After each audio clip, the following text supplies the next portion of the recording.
Hello and welcome to Aquarium Dilemmas. I'm your host, ScienceGal Aquatics. I'm Kerri, and this is my co-host, Jesse, and welcome. Thank you for tuning in to another wonderful episode. Thank you for listening. We highly appreciate it. It's really fun talking out these topics with everybody. It's really fun, so thank you. Well, and today's is a really good one of sometimes we're lazy and sometimes we're more cost effective, but it's little things and hacks that you can do in your fish room to either save time, save a little money, or you just don't want to leave the house. Yeah, there's sometimes that I'll get these bright ideas sometimes, and sometimes they work and sometimes they don't. But sometimes it's nice just to have some stuff laying around the house that will help you out. And like you said, sometimes they save you money, sometimes they save you time, and a lot of times you don't necessarily have time to leave whatever's going on to go get something, so you need something in a pinch. So some of these are really easy, and you probably already know about, and some of them, I don't know, maybe we can share it and just help you. Or it's a new twist on something you already do. So I don't know. Hopefully it helps because, like you said, or Jesse said, it's just you can't always leave the house, or sometimes you just don't want to spend money, or it's just little things that can just overall make your life easier when dealing with fish. Or the drive wherever to get is like, man, I don't want to drive far. I don't want to do that. Yeah. But I guess starting just mainly, that's the biggest thing that we've probably talked about over all the podcast episodes here and there is when dealing with filters, don't use the inserts.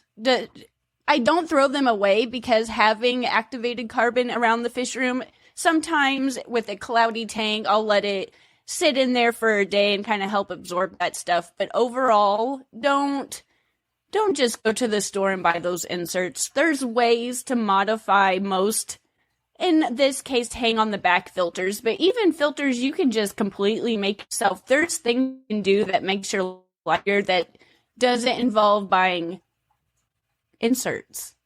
Oh, yeah, 100%. And the filters, I think, is the biggest hack for me and something I'm kind of more passionate about, something that you got me into. And then I figured out, wow. And it goes to all levels, and you kind of touched on it, from the fact of saving the inserts to use them, repurpose them in other ways, to pull out stuff. Yeah. You can use that activated carbon to pull out certain things. It's really good it's got a high surface area. So I think of it as if there's something in the tank that I just want help absorbing out. I don't use it on an every situation scenario anymore. But if there's something that is anyway remotely tied to the fish room, I don't throw it away. I save it. Now, do I need to save all of this stuff? No. But those, because I have used them in years past, I have some left over. Well, and you've already paid for it. When you bought the hang on the back filter, it already came with that in it. So that's already met. So you're saving right there. And you're repurposing it. So that's another, just a little hack to do. And then the way you redo the insides of them with the filter media and then the sponges. And well, the things that I use to start off, just the materials, I like to get I assume an extra small or a small aquarium like mesh bag. And then I'll fill that with different type. It's mainly a Fluval brand biomedia, but there's all different kinds. Just anything that has surface area that bacteria can grow. Just some kind of biomedia that will go on that fish, that net. And then you can buy sponges of like one size, just a big sheet, or you can buy them like that's individually sized for whatever filter it's made for. But I tend to now buy just a big strip and cut it. But in years past, I'll use whatever aquarium sponge I could get my hands on and rip it or cut it or shred it however I needed to stuff. But you can also use, it's pillow stuffing. I just call it pillow stuffing. But you can take some of that and put it in there too, and that helps. It's like a filter floss, and you can change that out. It seemed like that's the one thing you have to change. It gets dirt, so I change it out. But if you're just using the sponge and a bag of aquarium media, I'll rinse it out in some old aquarium water when I'm doing water changes every handful of times, whenever it's just extra kind of got some algae grown on it. But overall, it's just, I feel like my tanks just generally do like worlds better when I figured out that you can modify those things and you don't have to use those inserts. Because let's say, like, I was having a sick fish or something, I would put something in there that I wanted in my water, and that filter would take that carbon can absorb that too. So when I learned and I did a little bit more research when it came to why I needed this stuff, and I learned that bacteria that grows, that beneficial bacteria on that surface area, helps in another aspect with your filtering of your aquarium. It just, my tanks, my aquariums, everything's just, in my eyes, does better by modifying that and not using those inserts anymore. But again, I don't throw them away in case maybe a summer tub's got a little extra cloudiness to it or something. It doesn't happen very often, and it seems like it's one of those things that if I have it, I don't ever use it, but if I don't have it, I need it. But it's just, it's good for if you have a cloudy water situation or something like that, it just helps absorb all that out, and then you can take it out and rinse it out. But I usually, if it's just really grody, I throw them out. But just modifying those filters in whatever way that you feel works best for you, those hang on the backs. It was a huge epiphany. It was a huge hack that I didn't even know. Well, and the other touch on that is starting another tank up. Mm-hmm. If you have an established tank that's doing super well, mm-hmm. you can take that bag of biomedia out, mm-hmm. put it in that new tank you're starting to cycle to mm-hmm. help jumpstart that, because it's mm-hmm. going to have all that beneficial bacteria on it already. And it makes it, because you use the hang on the backs, it makes it so easy. You can just reach in there, pull it out, plop it in the other one, and kind of jumpstart the whole mm-hmm. cycle process really easy. And in turn, you can put another bag of media in your already established tank, and it will just mm-hmm. keep growing and building. Yeah. Another hack, it kind of goes along that same line, but I use it with my plants. Sometimes my plants, I don't get them down in the substrate very well, so they float up to the top, and then I put them back down, and they float back up. And sometimes I'll find I tend to go to our backyard or our side yard and find just not huge rocks, but just a good hand-sized rock or a flat, just something that catches my eye, and I'll get it cleaned up, and then I'll put it in an aquarium for a while that I don't necessarily want it in, just because I know I'm going to get plants in. And I'll because you can use glue, and that was a hack that I didn't really know about, that you can glue them to that rock, but I tend to use it as like a plant weight. And so I'll use it. It helps me, you could use it to seed another tank to get one jump started, because it's got bacteria. It's got a surface area, so that bacteria is going to grow. But I like the look of a more natural tank with a lot of rocks and stuff in it, that we either go to the creek and get them with the kid or whatever, go to the yard or whatever, but I'll use them in a tank that I don't necessarily want it in, just because I know I'm going to have a plant in the future that's going to float up to the top and it's going to drive me crazy. So I use just a natural something that I found that didn't cost any money. It was just having fun with the kids or doing something fun, and it helps me use as a plant weight. Well, that is a very good quick one right there, and I really like that one. Uh-huh. But to circle back really quick too, we're going to circle back around because we didn't talk about this, so we're going to just kind of I'm going to circle right back to the original starting point of the filters. The other thing is, when we first got together, you would throw hang on the backs away whenever they were broken. Yeah, you would do all the cool modifications to them, but as soon as they quit working, you were like, well, it's junk. Let's throw it away. Well, I'll add to that. my extent, because I didn't know how to fix stuff. Like, it wasn't something that I normally did, was like, hey, something broke. I know how to fix that. So my effort went, if I could not rinse it out and it came back to life, then it was broken. So it wasn't that as soon as it clogged, because sometimes I could rinse that and it would come back to life. Oftentimes it did not. But in saying that, don't rinse your filters in the sink. Yeah. Don't do that.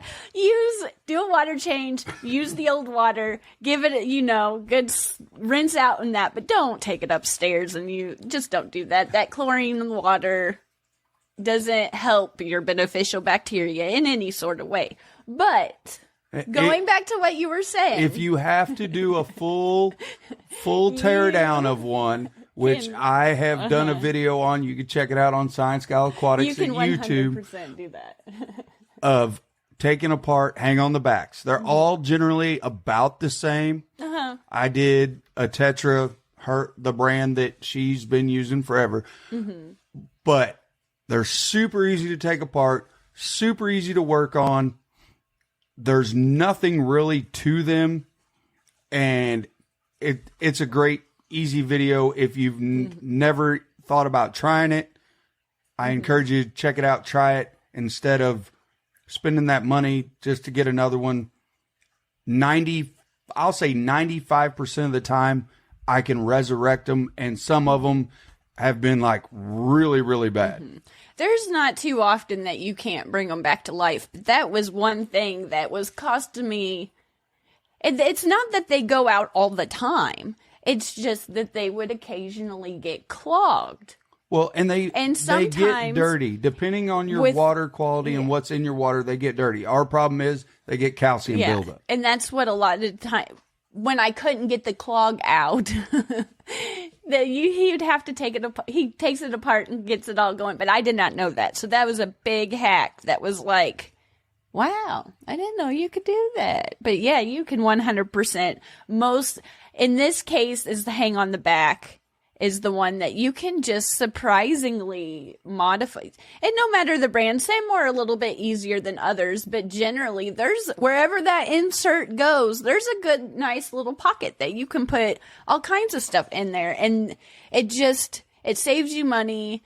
I feel like it just is a way better environment to breed beneficial bacteria. So then you have your mechanical and your beneficial biological bacteria that's growing. So that's just another way in which you're helping breed that bacteria, that nitrifying bacteria that you need. So it's a huge hack. And then you don't have to go to the store and constantly buy inserts and new filters.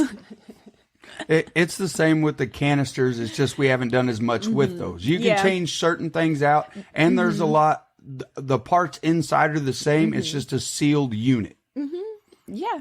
And even going further, you can make your own. For our pond outside, we 100% made our own type filter, and then we put the pump inside that, and it worked great. The water was terrific, but the koi and the goldfish got so large that I took it out because I felt like they were better off with this extra swimming room.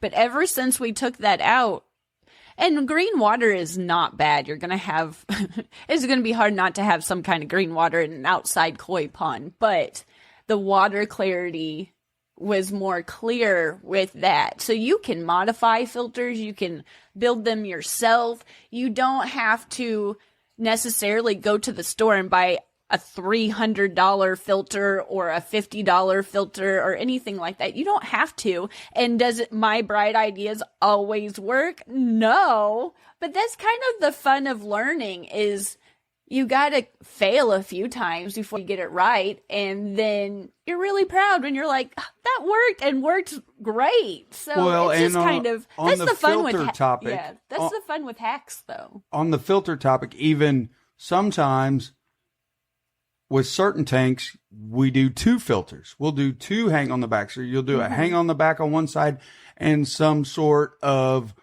sponge filter or something that makes more waves on the other side.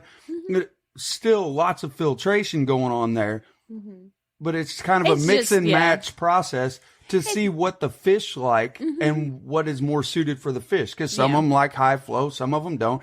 So you can do multiple different filters on one tank. You can do 2 small hang on the backs, or you could do 1 hang on the back and some sort of wave just whatever you want to do. I know on the outside tubs, we had modified a hang on the back. It was like a double hang on the back. It was a fancy one. And we had to cut it kind of down the middle to kind of bend it a little bit to fit on this round surface tub for the guppies and the rice fish. And the rice fish, I take that back. The rice fish had sponge filters and the guppies had this one.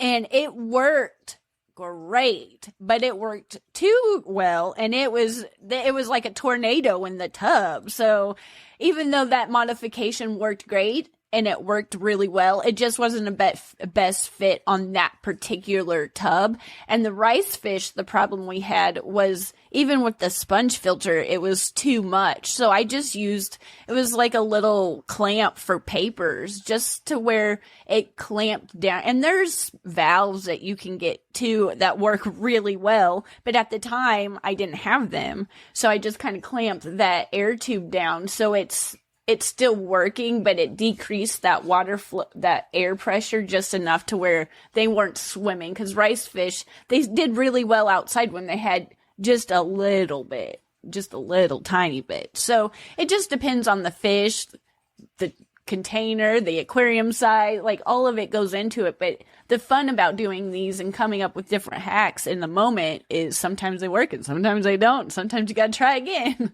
But, that's the fun of it. But that's going down the filter line, just experiment, try new things, because once I did, and I just wasn't always going to that insert, it changed everything. And now it's kind of fun, because worrying about my filter was not anything that I considered enjoyable, fun, or nor did I care about. I was like, it's a filter, just put it on. But once I got out of my snooty... Well, from the scientific... it's a fun aspect to learn about. Even though it's just filtration, there's a whole bunch that goes into it that's actually quite fascinating. And once you learn about it and you understand it, you can modify it and try this and that and different things. And you're like, wow, look at that. That works. It's fun. Well, from the scientific and the mathematic side of it, for all the more geeky, nerdy people that are kind of like me, if you think about an insert, it goes in, it's only got 2 sides. Well, your bag of media, whatever it is usually some sort of cylinder, and you're going to have 50 of them in there. That's that much more surface area than that one insert, and then you're going to stuff all that foam in there, so that's even more surface area. So instead of having a couple inserts, you're doubling or quadrupling your amount of surface area for that beneficial bacteria to grow. Yeah. And it's also when it comes, like if you're medicating or something, those inserts it absorbs. It absorbs the good and the bad too, the stuff you want. And I just didn't realize that. But there's other things too that, like, I had a comment, and this is kind of widely known, but I did not know. And someone wrote it in a comment on one of the YouTube videos, and I was like, oh my gosh, that's so genius. And I don't even know why I didn't even think about that. Because there's fancy water testing kits, and I highly recommend you do all of that. I highly recommend. I will never tell you otherwise. But I'm a test strip person. It's quick, easy. Is it as accurate as a master test kit? No, but that's what I like. And I did not realize that you could cut them in half. And save. It's still going to test the same. I just read that and I was like, wow. Because I would blow through a test strips because I use them all the time. I don't use them as often now, I will admit, but there was a time where I tested everything, especially when I really started learning and I just wanted to know everything. And should I still? Probably. But I understand some of the problems better that I was running into. So, but I had no idea, nor did I think, or did it come across my mind, just cut them in half. Just cut them in half. And you know how much? Do you run out? Yes. But do you run out as often? No. Just cut them in half. So yeah, that was the, I don't know why if you use test strips like I do, just cut them in half. It works. Double your life expectancy of your package of test strips. And then what's another one? When it comes to cleaning, like if you've listened to this podcast or you watch us on YouTube, you know that I have a really hard time turning off the lights of my fish aquariums. And timers, they've been invented for a while. I don't know why I don't have them, but timers is a good hack that I need to take my own advice. But because I don't turn off my lights very often like I should, I have a lot of algae. And I've had a lot of struggles in the past when it comes to cleaning the hard water buildup and the algae on the glass. And I've used all kinds of things. The magnet scraper cleaners work well, but I guess I'm just too aggressive because they constantly would fall off. And sometimes I'm short, so I can't always reach to the bottom of some of my larger tanks. I would have to wait till Jesse got home, and it would really bug me to be like, if only I was a few inches taller, I could probably reach that. So through the years of different things, I now like to use a razor blade. Jesse likes more of a debit card type thing. And I also, sometimes when those sponges do just, I feel like they need to be replaced, I'll use them too to clean that inside of my glass where that algae builds up on my glass. Because even just a little bit of that algae that you can't necessarily even see does make your tank a little cloudy. Oh, so yeah. just cleaning that, you're like, wow, that makes a huge difference. And so it's not as a struggle. If you use the razor blade method, be careful because you can scratch the glass. But usually I just cut my fingers because because I'm 2 seconds to put it in. They make those razor blade holders that work good. They work really well to hold and clean glass. But do I use them? No, I just use the razor blade. So just be careful. But it cleans that like no other. And even the sponges too. It, just takes that algae right off. You don't have to sit there and struggle with different things. Like, I was using through the years, I've used all kinds of things. And honestly, those 3 things work the best for me. Yes. And the sponges that we used are pretty porous. Mm-hmm. The sponges that you buy. So they have I'm not going to say gigantic holes in them. I'm going to say a medium size. So again, back to the surface area. So it's creating more surface area. But when you're cleaning that glass, you're able to get a hold of it, and it really pulls that little bit of fine skim off the glass. It's not a huge. Usually I'll take, if I have one that, it's just one that I've used for a while, and it's just almost like I use it like in between my index, just my finger, just a little pinch of it, and just kind of do little baby circles, wax on, wax off. Yeah, buffing the glass, buffing the glass, boss. I don't have, that doesn't scratch it at all. Every once in a while, I'm sure I have scratched the glass with the razor blades, and I'm not going to say I haven't. I just haven't noticed it, but I'm sure I have. But I've learned to take my time. You don't have to like Hulk it, like scrape it. Yeah, not Hulk but smash. Sometimes it's, when we have a lot of evaporation, I'm sure like everybody that has fish tanks, you battle some evaporation, and we have a lot of calcium and lime and scale problems when that water goes down. So getting that, it's not even the algae, it's that scale, that hard water scale. Yeah, that hard water scale off. So I'm trying to do 2 things at once, usually when I'm using that. But those, and I know that you like, it's our old like Aquashella keys from the hotel when we go to Aquashella, or a debit card. A hotel card key is really stiff, like a debit card. He might and likes more of that. It works really, really well because it's a little bit longer, and you can turn it, flip it, and just really rake it across there. Which it works good for when you get close to the actual seal, next to the actual silicone that holds the keeps the tank sealed. Then you don't have to worry about accidentally stabbing your razor blade through it. I used to get toothbrushes. They weren't even like old. I would go to the store and get just a regular new soft bristle toothbrush, and I would go down the seams of that, and I would use all kinds of brushes. Like, I would buy whatever I could think of, and they just not always work. The toothbrush did, just for that, where that silicone seam is that goes down, I would scrub on that, but I still feel like sponges, those cards, and razor blades work really well. You just don't want to be aggressive about it. It is the seal of your fish tank. Oh, yeah.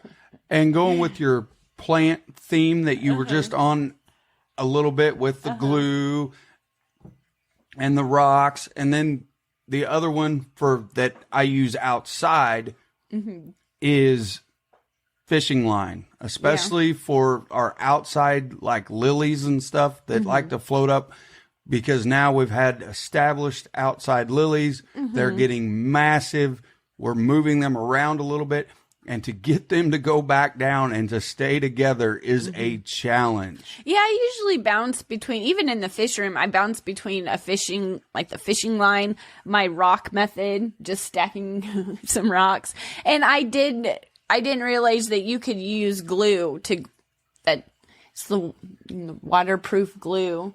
It's usually like this in the super glue area of just I don't know what it's called, Gorilla Glue brand. I don't know the brand of it, but you can use that. And once it holds, and it does, sometimes when it does dry, you can see a little bit of that white glue where you've glued it, but it's, if you're just generally neater about it than I am, then it works. But I usually bounce between when it comes to putting plants on things. Yeah. The fishing line glue and just my finding rocks and stacking them up. I know that you could use, speaking of like fishing materials, like the weights, the fishing weights. Yes. You can use them. I just don't always have them. So I usually just go with glue or the fishing line. You have them. I just keep them hid from you. Yeah, because I probably would take them. I wouldn't have them anymore. Yeah. I would no longer have any if you knew where they were. That's true. Because anything that I could possibly think about, if I can use it, I'm a little bit of it's shiny. It's for fish tanks, right? That's right.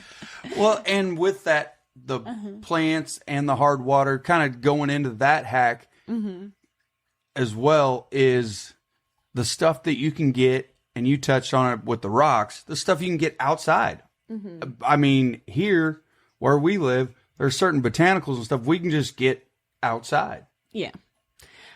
We have, I guess they're just Missouri catappa leaves. Yes. Or catappa trees, but I like those. They don't last as long as the ones that, I guess they're West Indian almond leaves. They don't last as long. They degrade in the tanks a little bit faster, but the shrimp, they really enjoy them. And then we have a magnolia tree in our front yard that I really like those. When the leaves get brown, I like to collect some of those for the beta tanks. But I have for a hack, I have, it's like a spaghetti pot, I guess. It's what we put spaghetti noodles in. A strainer. Well, it's the pot itself, not the strainer. But I have one just for my botanicals, or in like smaller driftwood pieces that I'll keep down in my fish room or kind of out of the way so it doesn't get confused with our regular pots and pans.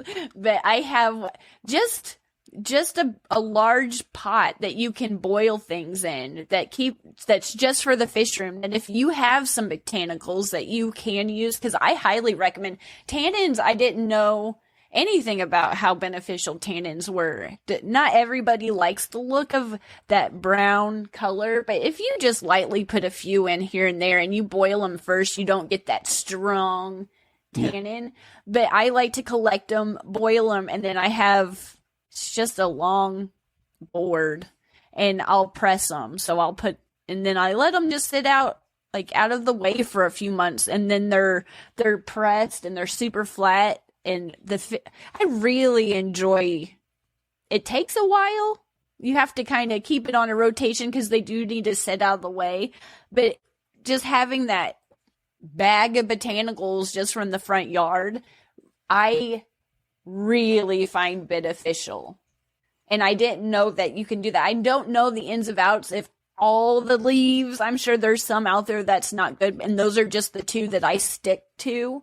But I'm really glad that I learned that trick because it's just, I always have it on hand. Yes. And you can do your research on it. We did the research on the catalpa leaf and found out it is very, very similar. It's just not as potent. Yes. It has all the same attributes as the almond leaf with it just degrades faster and it's not as strong, as potent, which is fine because we can add them to the tank as we want, and a little bit goes a long way. Yeah, but definitely if you can, and you won't get in trouble for it, but go get you something that you can boil your driftwood. And there's some pieces that there's no matter what, they're just too big. You can't do something with a lot like that. But smaller pieces I get in, and these I'll do a batch at a time. It's like a good 3 or 4 handfuls at a time. Boil it. I usually let it boil for 15 minutes, 20 minutes. You can take extract, and I think you can keep it in the refrigerator for a little while. I just out and just put them on the boards and put clamps all around it so it's tight, and just set it out of the way for a few months. When I guess it's probably at least 30 days until they're dried out, and then I just grab them as I need them. Well, that's another hack. You can keep that extract if you think you're gonna need it in I just don't know. I just don't know how long it keeps for. But if you have a lot of, in my head, betas, that's just what I go to for that. But you could, I haven't done it in a long time, but keep their water a little bit more on the heavier black water side for a little bit. You could take that and put a little bit in the water each day. That's the fish I think of when it comes to using like extract, that type of stuff, but I just don't know how long it keeps for. My main concern, I just want the leaves and to press them. Yes. I just don't know how long it keeps, but I know that people do that, and I've done it in the past, but it wasn't something that I kept up for more. I would take the extract, I don't remember how much I used. It was like a tablespoon or 2, and because you have quite a bit in there, but I would just take a tablespoon or 2 and put it in my beta tanks. It wasn't enough to make it dark tannin water, but in my head, it was like if they had some, I can't remember the problem, but it was like fin rot or something like that. I would put a little bit in there, but it's been a long time. And that's when I was kind of experimenting because I was new to learning. It's like, oh, I want to try this. I want to try that. So I just don't know how it keeps. My main concern is the leaves, getting them pressed. But I like to boil them first because they're all dried up and crispy. So I boil them, get all the whatever it is on that I don't want them, the dirt, the bird stuff, whatever's on them that's dirty, and boil them. Then I just press them and take them out of the way. Yeah, and get what else nutrients is left in them. Then they're good to go in the fish tank. You feel confident in them. But going back to your strainer, that's what I would have, a spaghetti strainer in the fish room now. Pretty much at all times on standby. I've gotten better at refilling my tanks, but my 2 hacks when it comes to putting the water back into your tank is I learned that you can take we have a water hose. It's a water hose with a valve on the end of it, so I can speed it up and slow it down. And I would let it rest in that spaghetti strainer and let the water go through it. So it kind of just dispersed the water a little bit more in just one concentrated spot. Because I'm not the best aquascaper, but if I've tried to make it look pretty, but I would put my water back in and I would just blow it away. It would just be destroyed because the water was going in one spot and it was just going everywhere.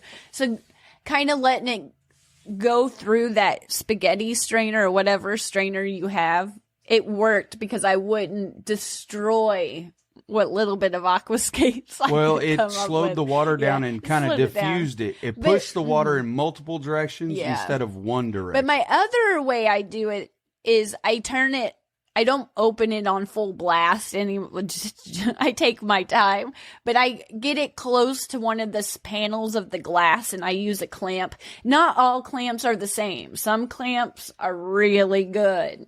And some clamps, I don't know if they're just not as heavy duty, but sometimes they just, you have it clamped, but the end of your hose just kind of goes wherever it wants. So I rest it against the side of the panel and I try to get it clamped on there as good, tight as I can. And it kind of helps that water disperse a little bit.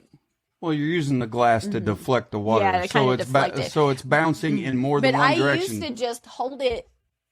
Well, I would going even back further before even that. I would refill my water with just 1 gallon buckets and I would just let it go as fast as it would come out of the bucket or the 1 gallon drinking water thing that I was using, and it would destroy that too. And then from there I went to this water hose, but I would put it in one spot and hold it, and it would just, I didn't even like, some of the things looking back, you're like, why did I do that? That doesn't even make any sense. But yeah, I would just destroy. And then I would wonder why my plants would get like, they're all floating. Well, maybe move it.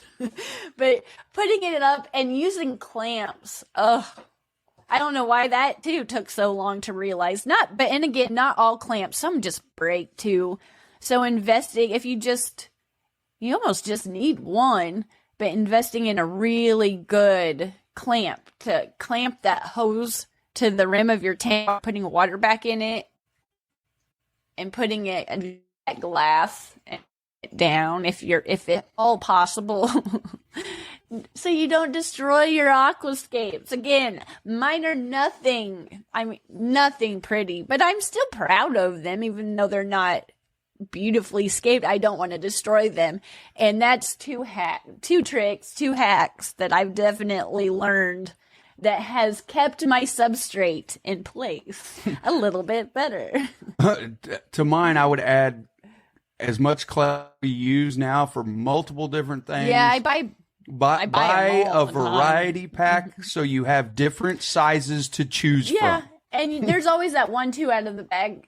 I get those variety ones. You get the extra large, medium, and small. And I do prefer the smaller ones, and those are the ones that I just break them more often. So, but the larger ones are good to have too. Sometimes you have to be like, do hand exercise because I can't open them, but but having clamps in your fish room is it's helpful. It's very helpful. It is. And an assorted variety, because I never know what new idea you're going to have. I always have an idea. Like I said, it doesn't always pan out. To have it handy and at least gives me a starting point of what to work with while I'm trying to figure out how to adjust everything to make your idea come to life. And even moving on, but kind of the same as the substrate, is I thought that every aquarium needed the neon gravel from the fish store when I was younger. I would go as like, I want the blue one, I want the purple one. And I just thought that's what you needed in your fish tank, was that expensive. I guess it's not always expensive, but it's expensive if you have to buy it. You just had to go to the store and use that substrate. You don't have to. You can there's dirted tanks. You can use pea gravel. You can go to the creek and get whatever's at the creek. You can get just rocks from the backyard. The only thing when it comes to that is you have to rinse it. Just keep rinsing it. When you're done, give it another good handful of rinses. But you don't have to go and get all of the premium, expensive stuff at the store. Sometimes it does make your life easier. I like the sand because it settles faster. But in a pinch, when I need to set up a tank right then, you don't have to. You can go collect the stuff and rinse it and keep it in a bucket in your fish room. And so when you need it, you can just grab it. So you can have some sand substrate when you need it. And it works really well. Sometimes if you have more of let's say a Corey, you might just a little bit of wear. If it's super sharp, you might go with more of collect some more sand instead of the pea gravel. Be aware of what fish you're keeping it with.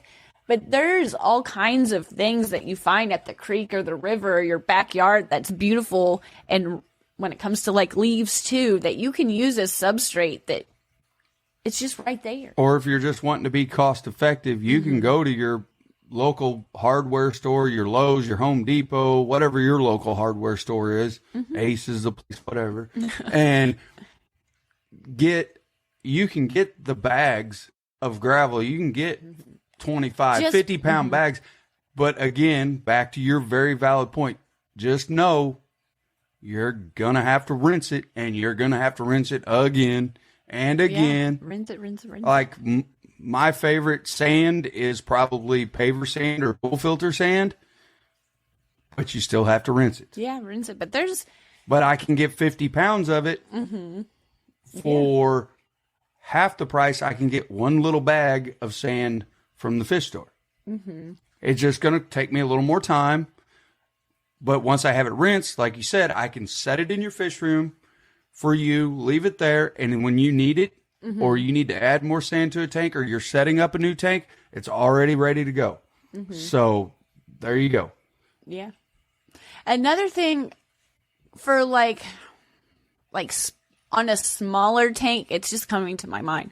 Like if you're holding a fish for a little bit, you can use turkey basters to like spot clean. If you have just a small piece of debris or some old food on the bottom of the tank, turkey basters work really well I use it for spot cleaning, but I'm sure there's different ways to use them. But having like a turkey baster or something like that in your fish room is really helpful for spot cleaning. Just kind of thinking through my head, different hacks that I've used through the years. Well, and your other one is the little cups you collect. Oh yeah, I love cups.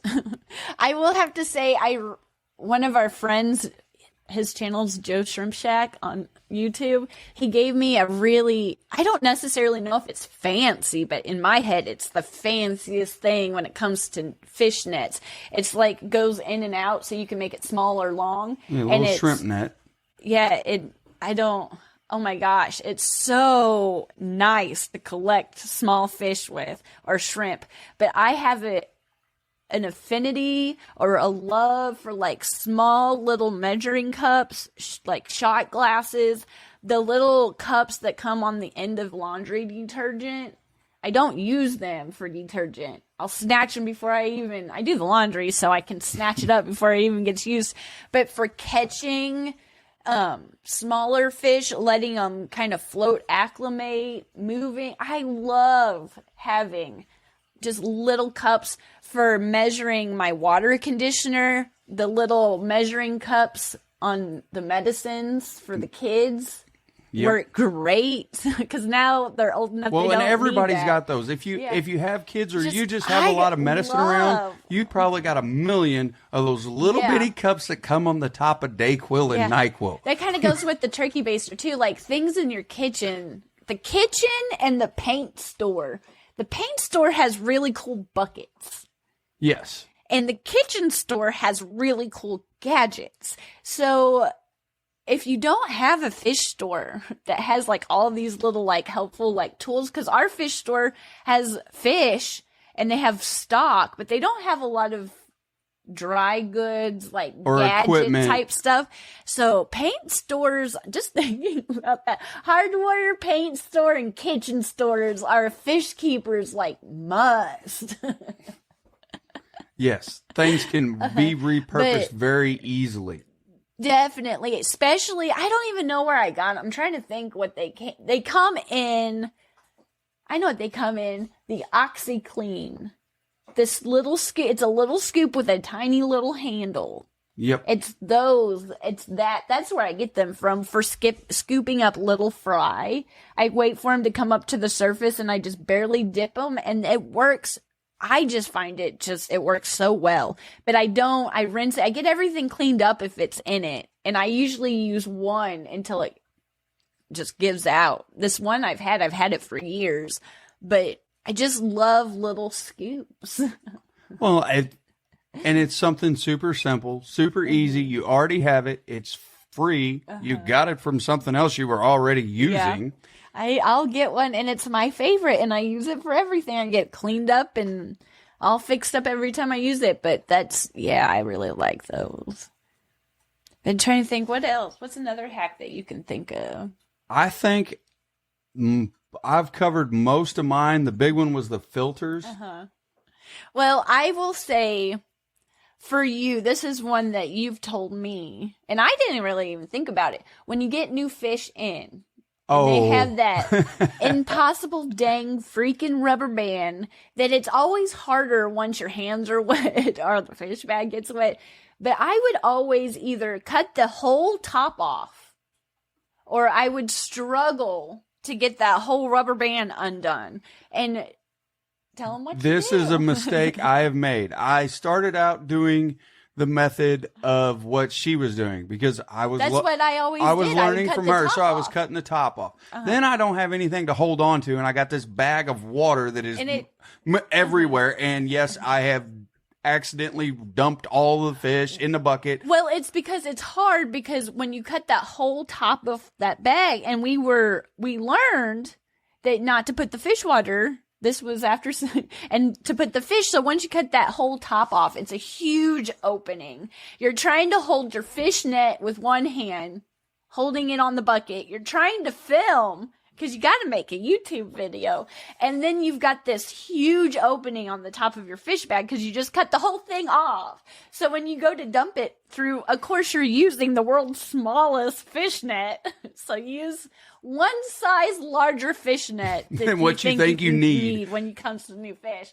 You would dump it, and you would inevitably just dump the whole fish bag into the bucket. So then you got to use your fish net. That's why it was so handy to get the one from Joe's Shrimp Shack to put them in. So now that I interrupt, tell them what we do now. Well, now, and after making the other mistake of when you do that, if you don't check your fish bag 1,400 times, you could leave a fish in there. So now I hold the top of that bag. I hold that super rubber band, and I cut the bottom corner, just the corner. I will cut it completely off. And that way it creates a vacuum, and all the water and the fish have to go out that one hole quite quickly and directly into the fish net. Has saved me missing the net, having a bunch of fish in the bottom of the bucket, and I'm able to check the bag just a couple times instead of like 18 times, worried about leaving a fish behind. Always check the fish bag. I don't care how experienced. I have lost fish in the bag, and it's just so devastating. Just always check the fish bag.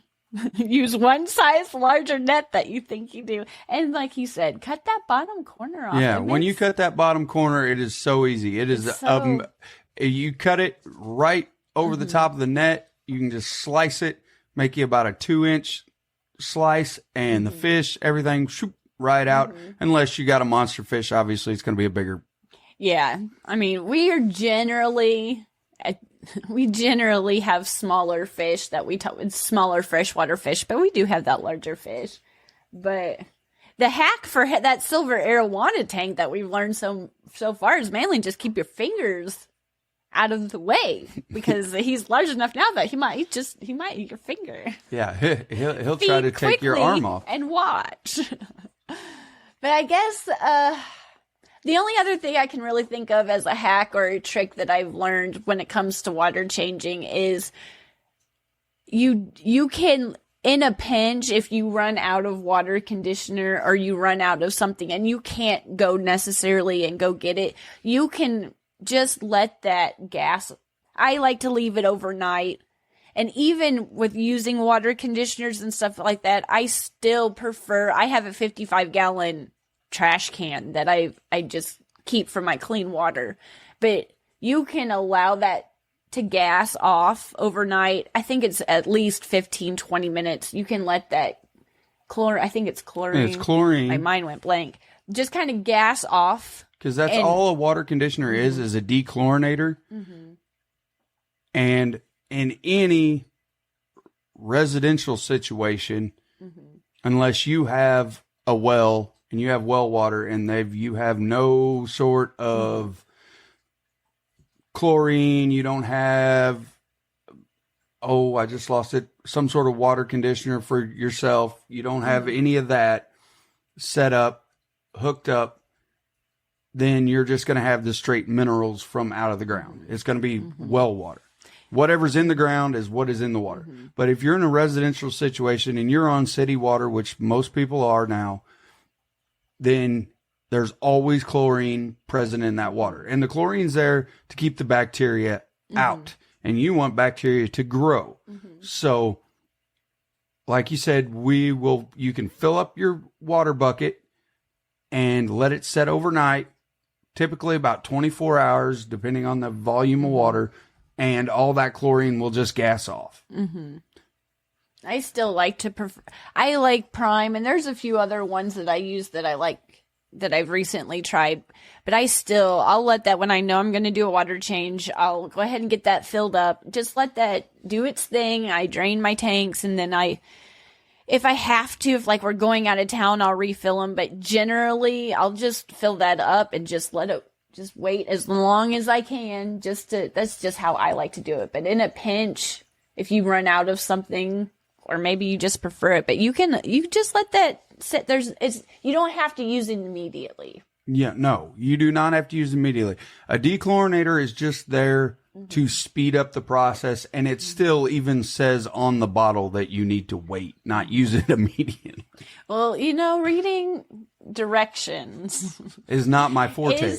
Is a hack. That's a hack in itself. Do you know how many times through the years I've used a product wrong and hated the product?